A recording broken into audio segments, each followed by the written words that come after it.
사랑하는 CTS 성도 여러분, 신샘교회 신현재 목사입니다. 오늘 에베소서 2장 1절에서 10절 말씀으로 하나님께서 주신 은혜라는 제목으로 말씀을 나누기 원합니다. 너희는 그 은혜에 은하여 믿음으로 말미암아 구원을 받았으니 이것은 너희에게서 난 것이 아니요 하나님의 선물이라. 행위에서 난 것이 아니니 이는 누구든지 자랑하지 못하게 함이라. 개구리 올챙이적 일을 기억하지 못한다는 속담이 있습니다. 이 말은 형편이나 사정이 예전에 비하여 나아진 사람이 지난날에 미진했던 때나 어렵던 때의 일을 생각하지 않고 처음부터 잘난 듯이 뽐냄을 비유적으로 이르는 말입니다. 하나님께서는 우리를 사랑하셔서 구원을 베풀어 주셨습니다. 그러나 우리는 하나님께 받은 구원의 은혜가 얼마나 귀중한 것인지를 깨닫지 못할 때가 있습니다. 그리고 구원받는 것이 내가 잘해서 구원받은 것처럼 생각하고 죄로 인해 죽을 수밖에 없었던 우리의 비참했던 과거를 쉽게 잊어버리고 살아갑니다.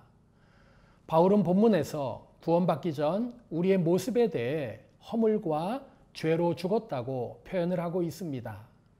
이 말은 세상의 가치와 방법을 따르고 사탄의 유혹에 끌려 다녔다는 의미입니다. 그 결과로 우리는 진노의 자식이 되었으며 하나님의 심판을 받아야 하는 비참한 처지에 놓이게 되었습니다. 이제 우리는 지금까지의 죄악된 모습을 버리고 성경적 가치와 방법을 삶의 기준으로 삼아야 합니다.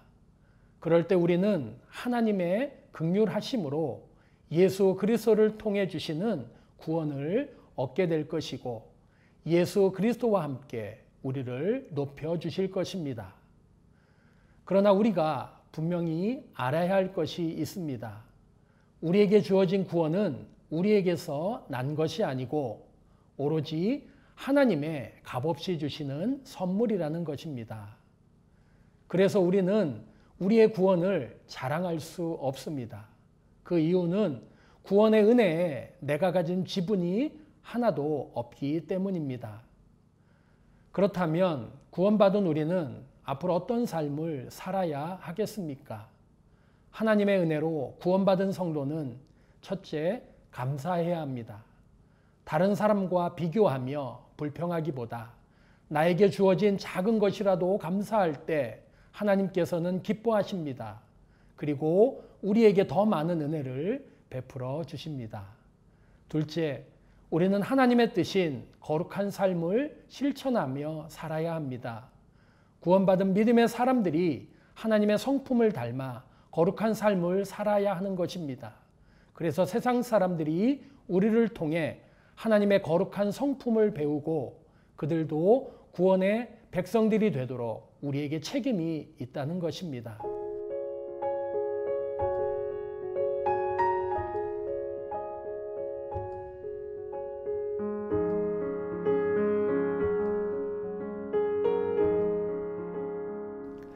사랑하는 시청자 여러분, 우리는 하나님의 은혜로 구원을 받았습니다. 죽음이 생명으로, 수치가 영광으로 바뀌는 놀라운 일이 우리에게 일어난 것입니다. 이것은 하나님께서 은혜로 우리에게 구원이라고 하는 놀라운 선물을 주셨기 때문입니다. 이 은혜에 감사하며 거룩한 하나님의 백성으로 살아가는 성도들이 되기를 소원합니다.